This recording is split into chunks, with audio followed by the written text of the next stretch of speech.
All right, so we have interesting perspective. The women who help us advisors. And it's cool for ladies who are clients, other advisors to see the support that we get behind the scenes. How can we be the best advisors, whether it's getting investment news and strategies, market updates, the best on the protection side, and then also with Jordan, the business management side, the consulting side. When you become an advisor, they don't train you how to run a business, do they? No. So now we have these advisors, they're trying to manage people's money and manage their business, and it's a lot of hats to wear.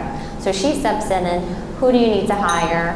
What kind of systems and procedures do you need to have in place? So these are the women that we're so grateful for because they allow us to best show up for you ladies, our clients, the people that we work with. So we wanted to dedicate this hour to this amazing panel of ladies. And I would love for you, and I'll start with you, Annmarie, to all take a few minutes to tell us about yourself, and especially what got you into the industry and made you stay in the industry. I'm a Jersey girl, so I could go on and on. I was a political science major, and I started my career at the Republican National Committee in D.C. during Reagan's administration. Wasn't making any money. My parents said it's time to go make some money. But I was really, really good at talking to people and finding things out about people. And I had a wonderful boss at the RNC, Nancy Foley, Dallas, Texas, for all those Texas people in the crowd. And she said, you know, you'd be great at sales. My first job interview was with Boise Cascade, trying to sell paper. How thick the paper was, the brightness of the color of the paper. And then I reached out to a friend I went to college with. Her father was president of Keystone Mutual Funds in Boston. And I went up and spoke to him, and he said, we're going to start you on the sales desk, the internal sales desk. And I loved it. I loved learning about the financial advisors. I loved hearing their stories, what they were looking for to help their clients. And that opened up an incredible door to become an external wholesaler back in a time where there weren't women wholesalers. It would be me in a room like this, all men. And when I first became a wholesaler, the way that wholesalers would entertain the advisors, they would drink scotch, smoke cigars, and go to strip clubs. Play golf. And I would Sometimes tell them, golf. And sometimes golf. But I didn't drink scotch, and I didn't smoke. My mom told me don't smoke. And then I would go home, and I would see it every night, and I'm like, what do they think is so great about going to strip clubs?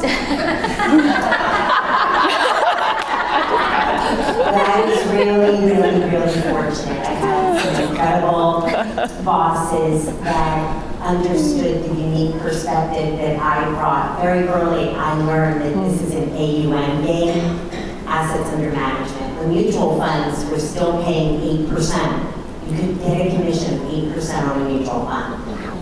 And look at what we're doing today. But I had a lot of unique and creative ideas because part of the challenge is how do you get in front of people and how do you get them to want to talk to you? And I was given the gift to come up with unique and creative ideas that capture assets, help you retain them, and then gather more market share. And by default, I sell investment products to the financial advisors.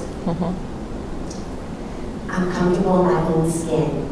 I know who I am.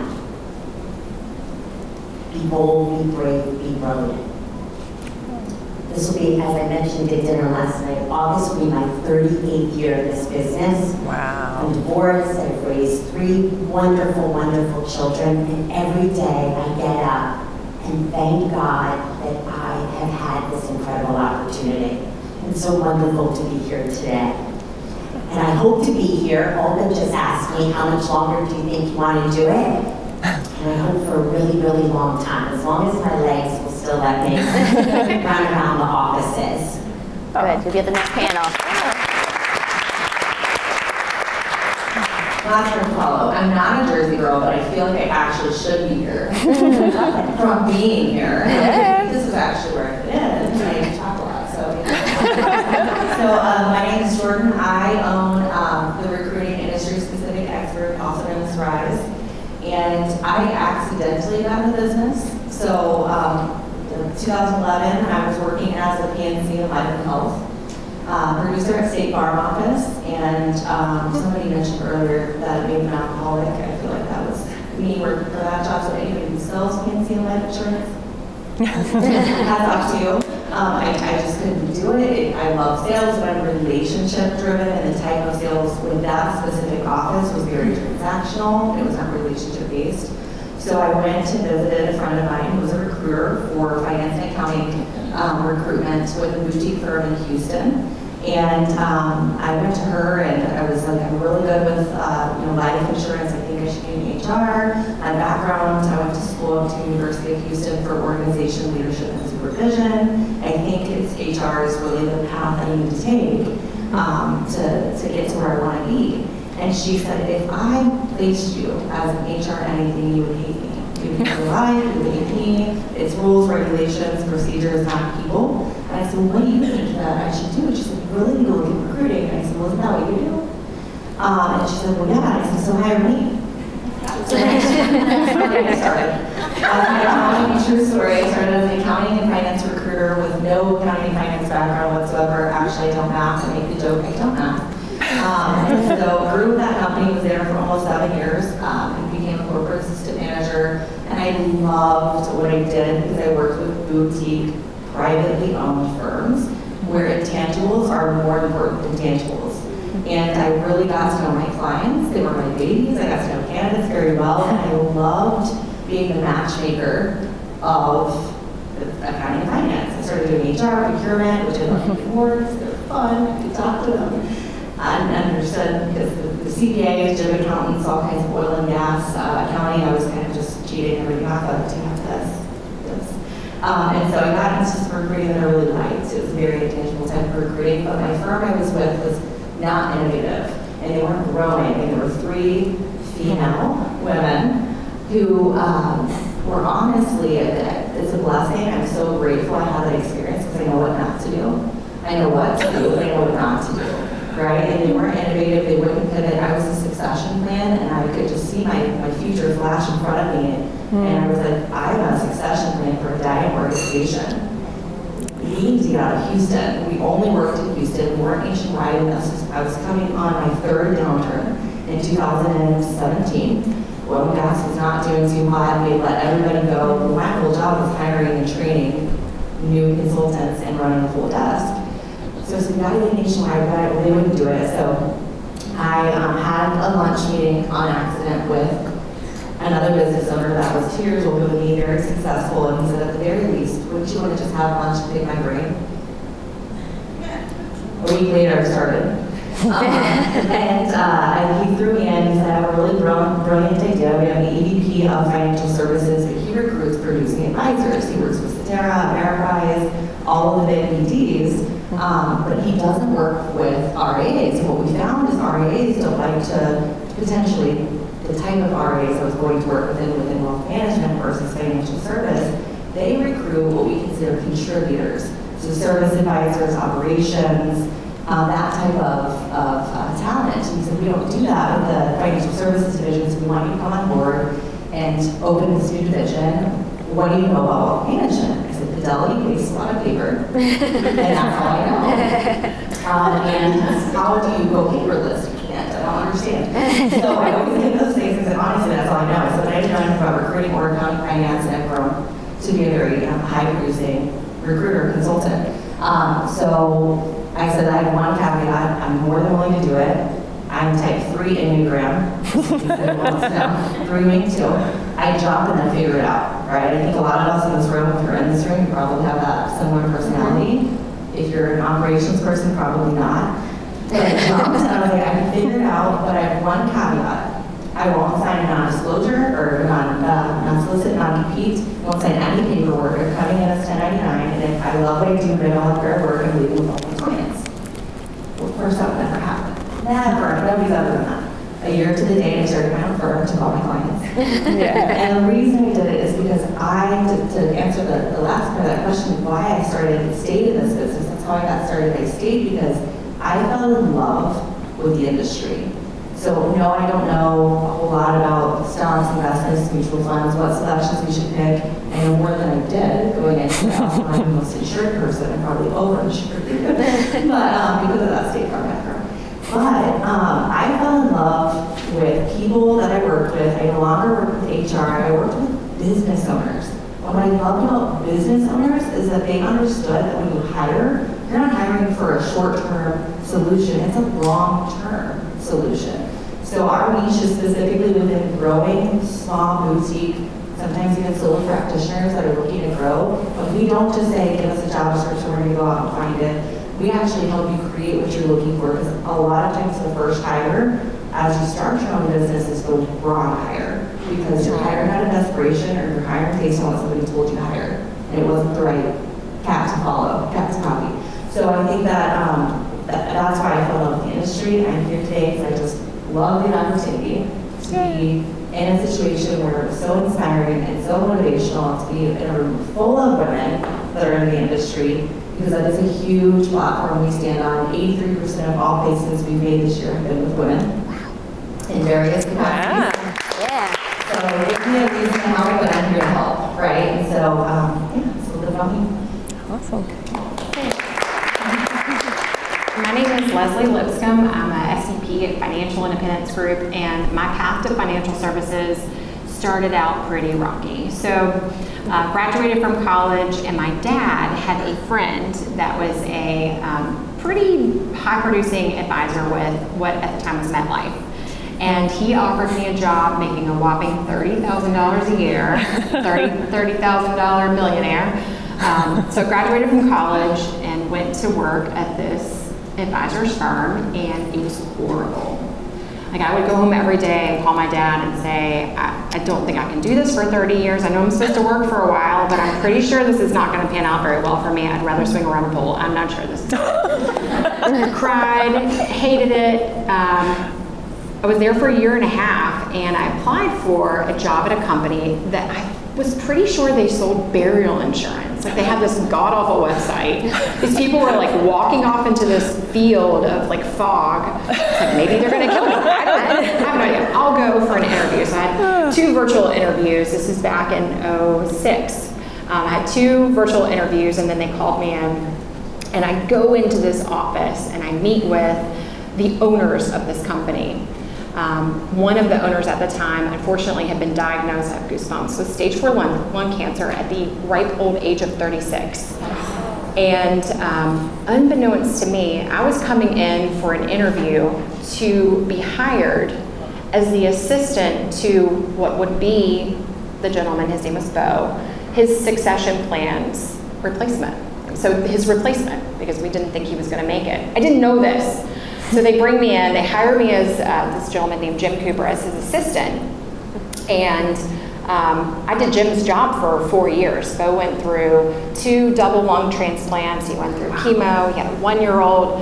It was just a really rough road, and he ultimately passed away. And so that was my very humble beginning at this company, Financial Independence Group. And I didn't know what was going to happen. Are we going to survive? Are we going to just call it a day? What's going to happen? And his spirit in all of us, his grace, his loyalty, his bravery, is I think what keeps me just fired up every day to go out and kick some you-know-what, especially in such a male-dominated industry, because Bo, he taught me so much in that time about living life. In a time of being ill and not being able to do the things that he wanted to do. And that's my why. How can I go out and be brave with my healthy body and my healthy mind and serve the people that I want to serve each and every day? So here I am.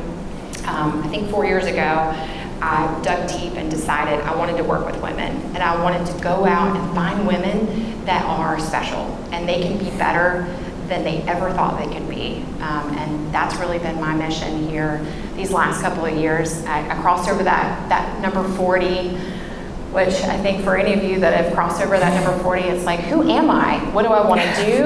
I know I want to go kick ass. I mean, I can do this. So that has been my grab the bull by the horns moment in life to say, who am I? How am I going to get there? And how am I going to help other people get to that finish line as well too? So I have lots of conviction about the products that we offer: annuities, life insurance, long-term care. I bought myself asset-based long-term care for my 40th birthday.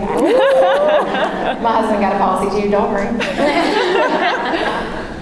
But being able to serve families, I know Amanda talked about it, helping people in the time of crisis before the crisis hits. That is also just a really wonderful feeling, I think, that all of us can live with day in and day out, to know that we're helping people before the fire starts. But I love what I get to do each and every day. The people that I get to work with, it's not a job for me. It never has been. We get to do lots of fun things together. Jessica and I were in Aruba last week together. Just saying. We were working. But it's a great road, and I think, you know, if you can identify other women in this industry, we're going to get into that, that need to be loved and nurtured, do it.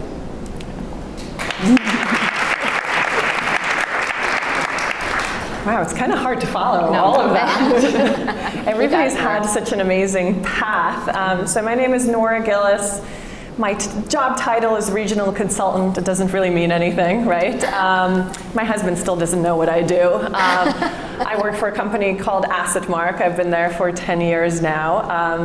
And whenever people ask me what I do, I say, first of all, I talk to people. I talk to financial advisors.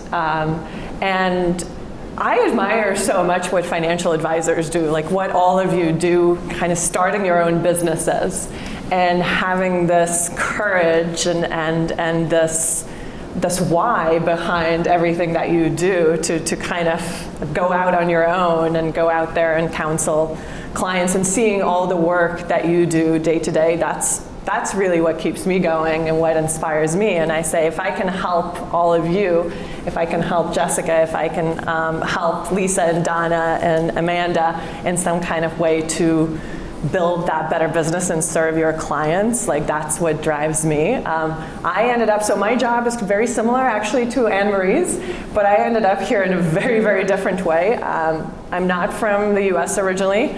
I came here for college. I was speaking to the ladies at my table. So I'm from a country called Latvia that nobody can place on a map. It's very, very tiny. It's kind of up in Northeast Europe between Sweden and Russia. And I just had this thought in my mind that I wanted to go to college somewhere else. And US came up, and I thought, okay, I can't pay for this. My family can't pay for this. Let's see if somebody will pay for this, if somebody will give me a scholarship.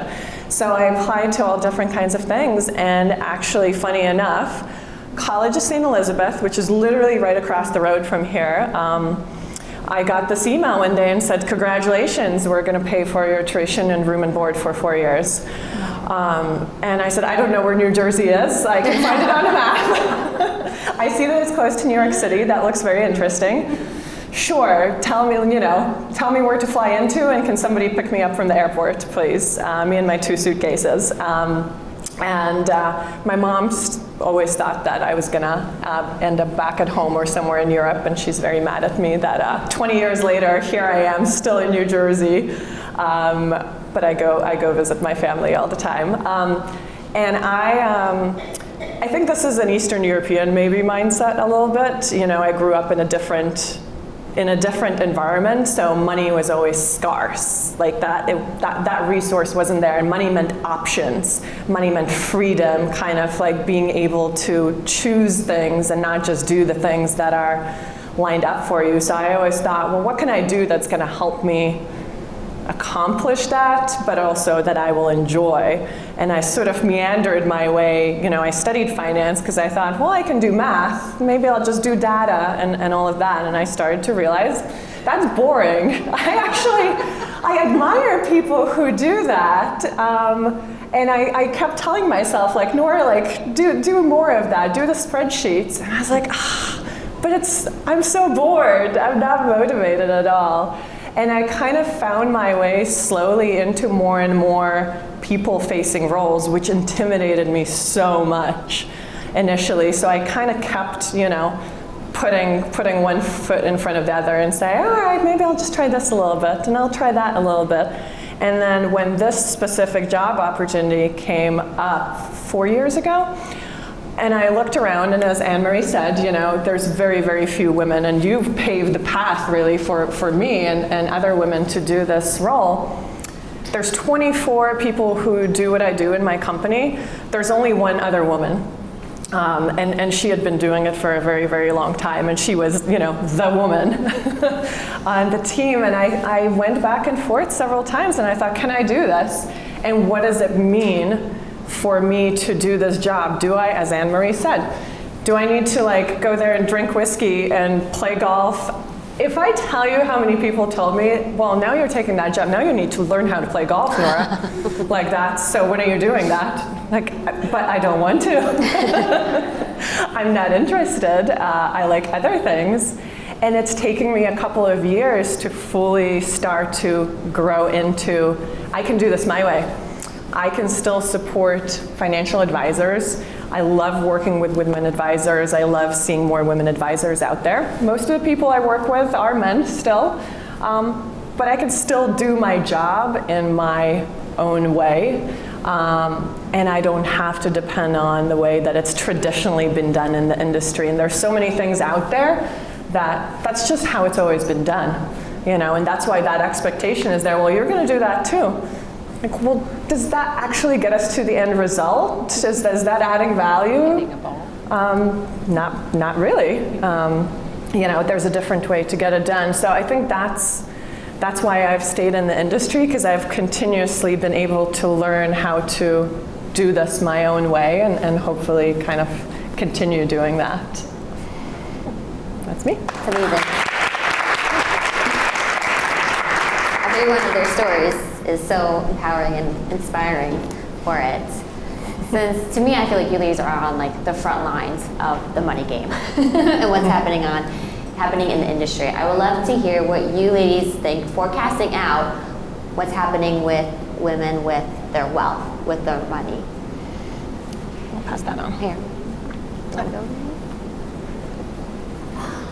You know what, I would say for the very first time in a long, long time, I think some women are starting to open up their eyes, and they need help, and they got to ask questions. I'm on the board of trustees at Rider University. I didn't go to Rider. They invited me on to put me on the finance committee, because the finance committee was all men.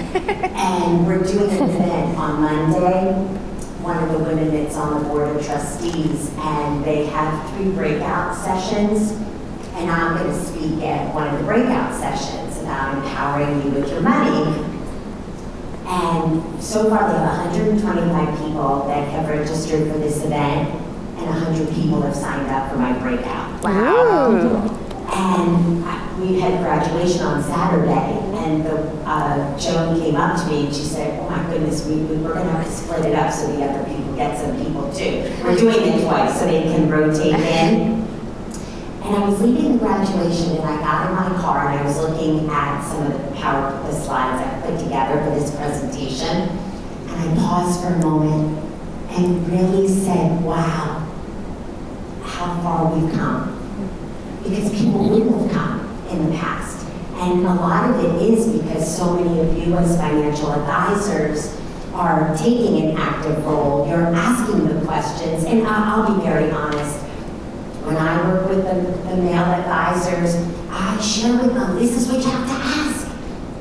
I'm divorced, the mother of 3 children. They always have me come and speak at their presentations for their women clients. I dress up as Susan B. Anthony. A purse for every woman. A purse for every woman.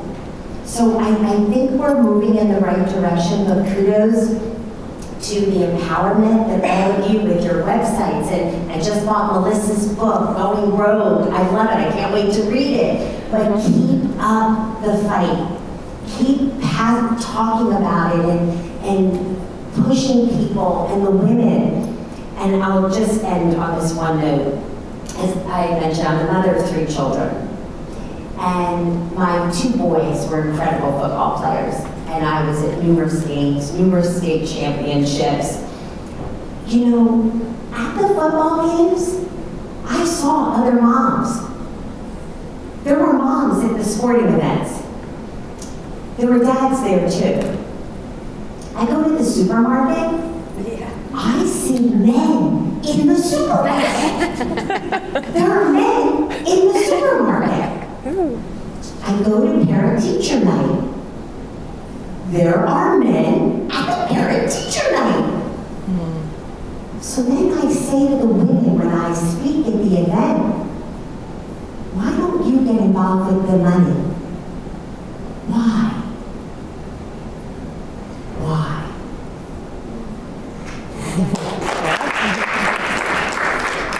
I will be the bearer of great news. Oh. I believe men are getting on board with the women's support. And the reason I say that is statistics, right? People lie, numbers never do. So I'm saying. And so it is very rare that we actually receive what we call internally job order intake for a new position within the advisory realm that they don't ask for a woman. It is a rarity. Here's what men are here's what men are catching on to. Take with that in the video, actually. They know that everybody in this room, you like to do business with people that you can relate to. People like to do business, they feel comfortable talking to people that they feel they can relate to, they feel it's a safe area to speak to, and they feel, that is somebody who will understand what I've been through because they are like me. Right? So this brings up the huge topic of DE&I altogether, right? And there's a massive gap with a lot of DE&I, women being a large part of that. And so what I love so much is the firms that we work with are smart enough, the owners know, if I want to, whether they're 38 years old or 68, trying to find a succession plan, they know that the future of their firm resides in a female advisor coming on board. Because article after article that I have seen, that I'm sure all of you have seen, what is it? Women have become the breadwinners in the family. Women have become the main household. Women have become the financial powerhouses. Men are staying at home. They're at the grocery store now. Parent-teacher meetings. And I love it so much, it's kind of like familiar poem. I love the fact that the industry is catching on to the fact that in order for them to survive as an independent RIA, they have to get a woman in there so that they can relate to the wives once the men pass away, and even attract women, kind of like you say, Amanda, be proactive, right? Attract the women through being a CDFA or having these specialties as a woman to attract a different type of clientele, to change things up and be innovative. So I think one of the things that's really inspiring for me is to see that the firms that we work with ask for women. And the firms that have a problem with that, we don't work with. So, when they say, but can we do, and they always say, I don't think I'm allowed to say this. And I said, unless you're gonna ask for another male, pale, and frail, bring it on. So that's kind of where we're at. So I'm excited about what I see from hiring trends in terms of women in wealth management. And we do a lot with universities to go in, to their finance, accounting, or PFP track programs and talk about there's a variety of different places for women to play. If it's a director of operations or if it's a lead advisor, where do you want to go? What do you want to do? You don't have to go knocking door to door anymore. You can have work-life balance as a woman in this industry. When I think about women in wealth right now, I think about two things. Number one, we're getting married later in life. So that kind of forces us to have control of our finances in a way that maybe we didn't when we were getting married in our younger years, in our 20s, sometimes even younger. And technology. So you think about technology, you can go onto your bank account and you can look at your credit report. You can look at your credit score. You have so much transparency right now for women, just if we scratch the surface, let alone if we engage with an advisor that can help educate us and lead us and guide us and help us buy things that we can't buy on our own, we being the end user, the client. So I think us, as we've evolved as women, have allowed us to be able to have more knowledge about our finances and be more responsible. It's responsible at the end of the day for ourselves and the money and the wealth that we're able to generate That's what I see. I know, especially being a mom, a working mom, a wife, taking care of a household, paying bills, all of the things, we're busy. So if it's not easy, it ain't happening. It's not happening. So those efficiencies are, in my life especially, I hope for all of you as well too, things that I rely on to make sure that my husband, he would not because I would murder him, is using our credit line on our home. Not happening. I can go pull my credit report and look at it, but use your resources. Women are using their resources so they're not in the dark. You don't have to be, and you shouldn't be.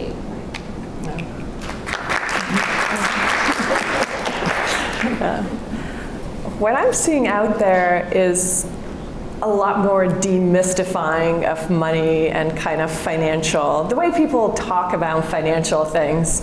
I mean, I would like to think it's not intentional, but it probably is, that finances and all of that has been kind of intentionally gatekept and kept sounding very complicated and very, you know, there's a lot of jargon and there's a lot of just unfriendly sounding terms, and I think the industry has kind of hung on to those terminologies, frankly, just to gatekeep all of that and say, oh, you can't, you need me to explain it.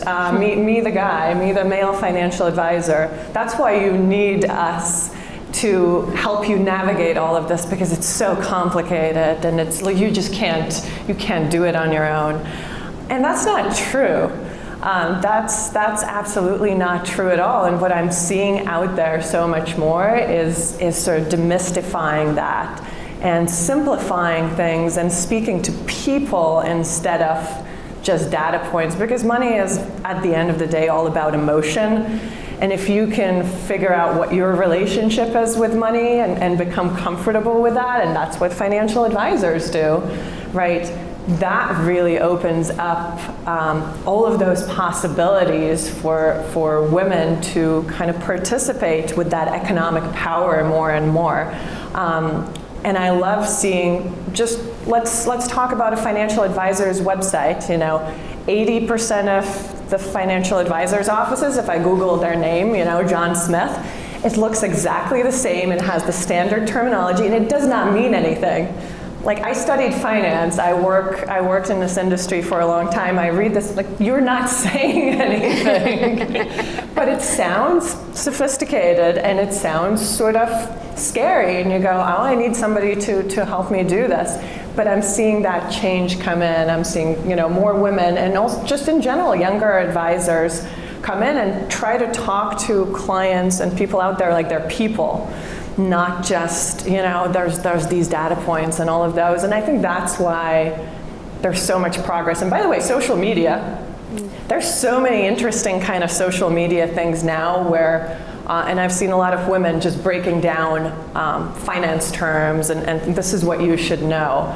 So just demystifying all of that industry jargon and terminology, which is happening a lot, like that makes me so hopeful about the participation of women and everybody sort of in the economic power. Awesome.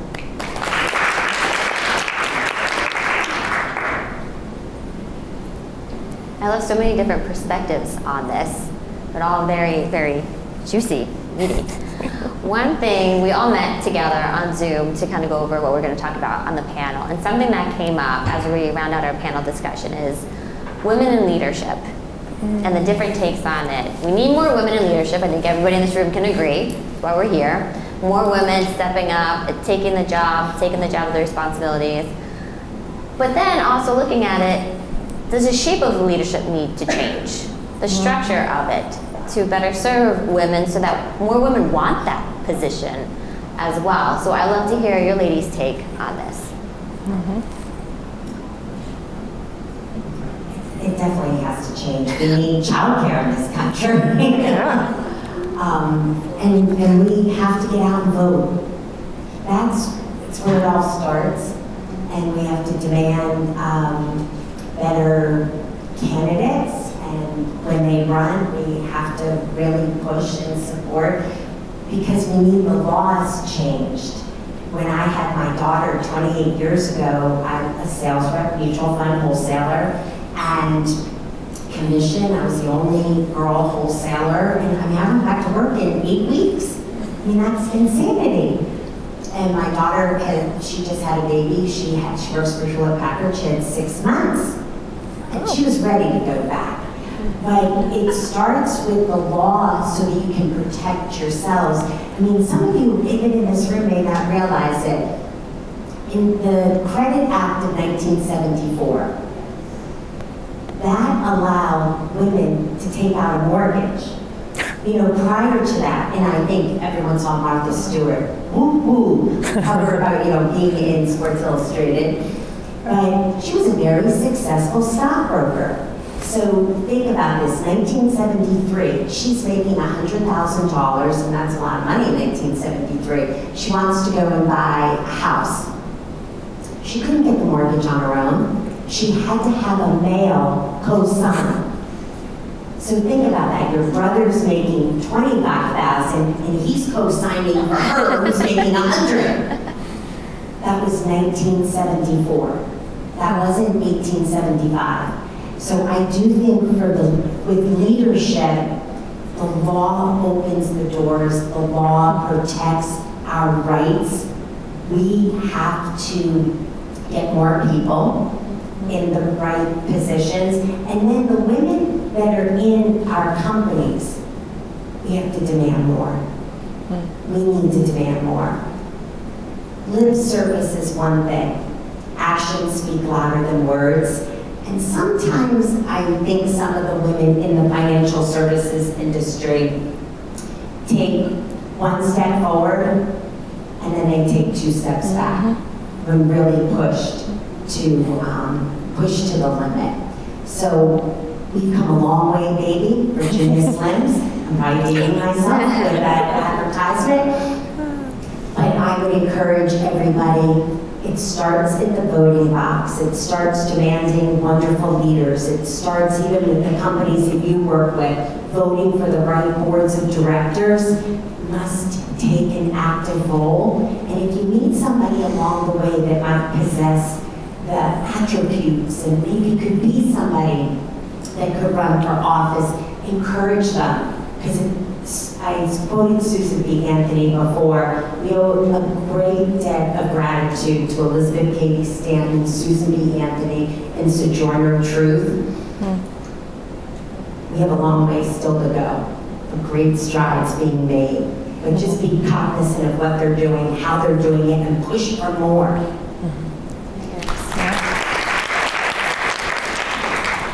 So when I think about the gap of women in leadership, specifically within this industry, the one word that comes to my mind is mentorship.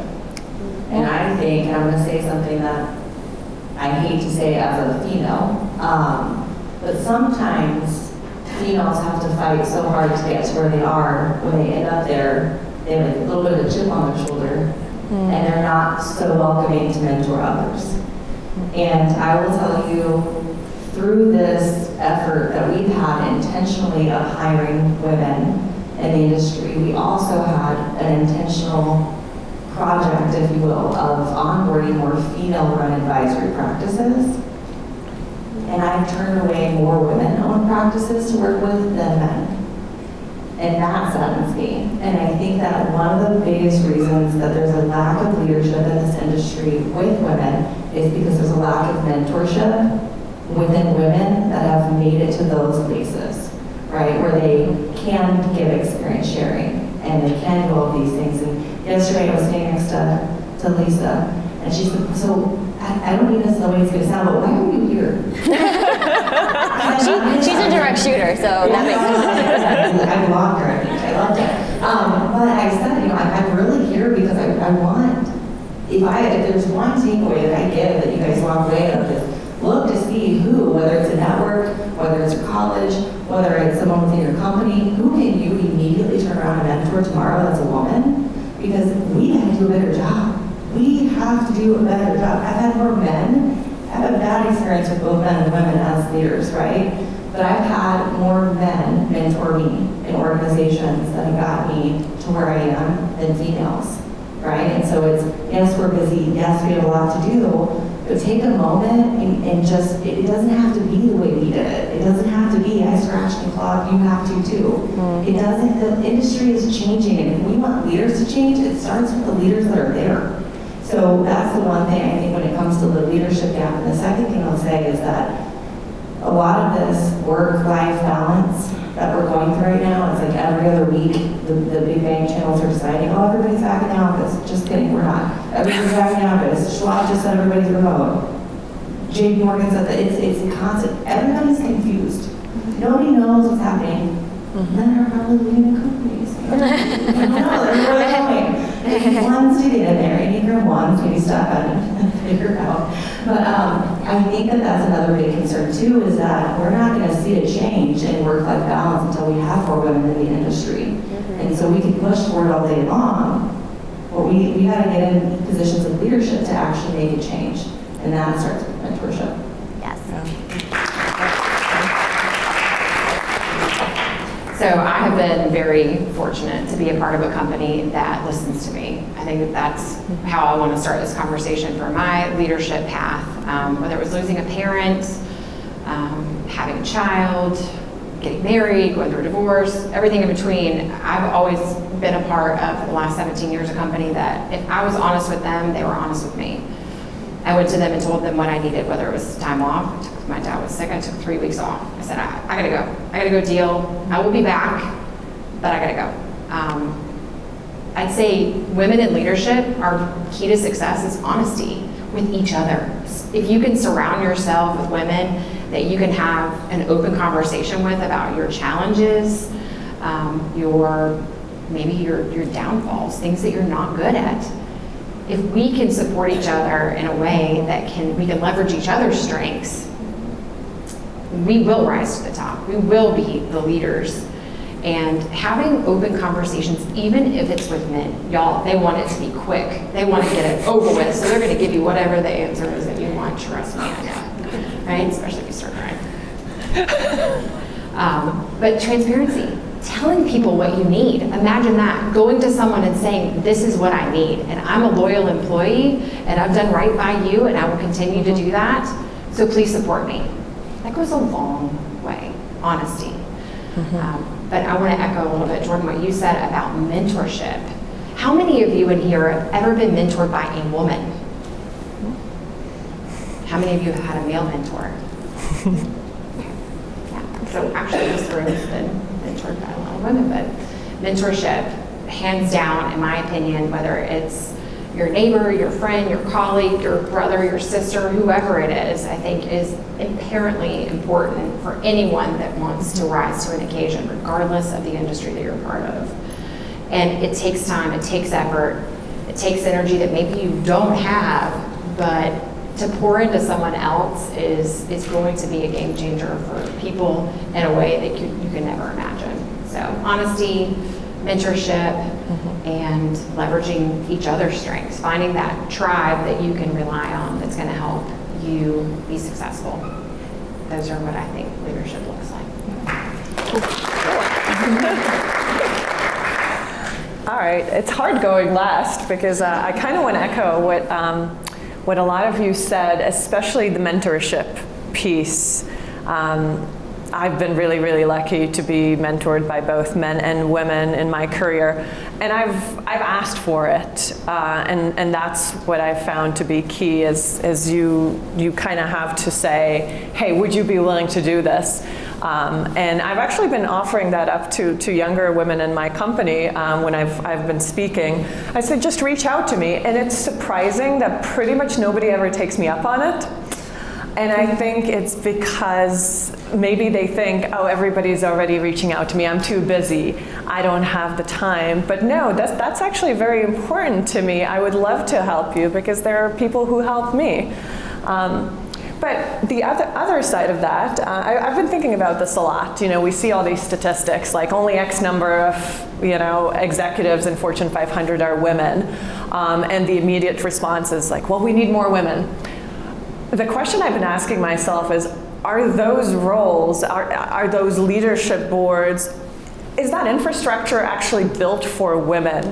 Like, is that something, like right now, we are sort of expected to fit into that framework that was built not for us. This was built a long time ago, these expectations, how a work week works, right? You're supposed to be there in the office, you know, for these hours. Like, this was not built with us in mind. This was built by men, historically. So there's two ways we can go about this. One is, if that's important to you, right, like there's a way to get to the top. You know, you kind of have to understand what this framework is, and you have to figure out how to play that and ask for help, right, and do that. The other side of the coin is you can decide, well, this system doesn't work for me. How can I find more power in a different framework? And that's what all of you advisors have done. You've kind of like noped out of the corporate system and said, like, I'm not gonna, you know, fit into your, you tell me I have to be in the office at this time and I'm gonna go in the office at that time, I don't have a choice. You've said, well, that doesn't work for me. You know, I have kids, I need flexibility, I need all these things. I'm gonna build my own business and create my own framework. And in that way, I think your success is really the proof that that's what's needed in the industry. And the more women are sort of building their own businesses and becoming their own business owners, instead of trying to, you know, become the CEO of JP Morgan, I'm sure like that would be fantastic. But like that woman who's in that system already, who's in line to maybe fight for the CEO role at JP Morgan, like, she's gonna have to play still, and I think for a while, by a lot of those, you know, male rules. And, you know, but you have to make a choice that works for you, for your life, for your family. But I've been thinking that a lot of way that we're putting women in leadership, maybe it's not at the Fortune 500 companies, but it's at your own companies, right? You're building your own success, and there's several kind of second generations here. Like, I think there's 3 people who brought their daughters here today, right? You're bringing them in and kind of showing them what can success look like in a bit of a different framework. So yeah, think about, like, do you want to fight that fight in that specific, in that corporate framework, in that world? Or do you want to build your own and gain your power and be a leader in that way? And that's also very valid, and maybe even more so in some ways. So We build our own damn table. exactly. We can't price space, we do it ourselves. Yes. Thank you to our panel. This was amazing to hear all of your perspectives from it. Amazing.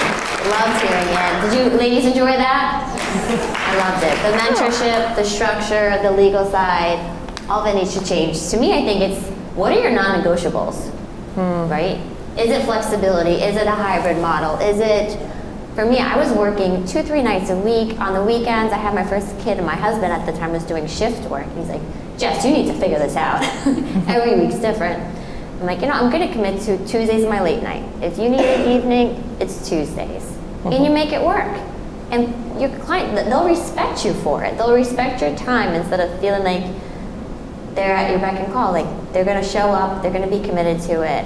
To me, another non-negotiable is, I work with people who value a relationship, who value that relationship. And that's why I'm so grateful for you ladies to be up here today. Thank you so much for being part of our panel.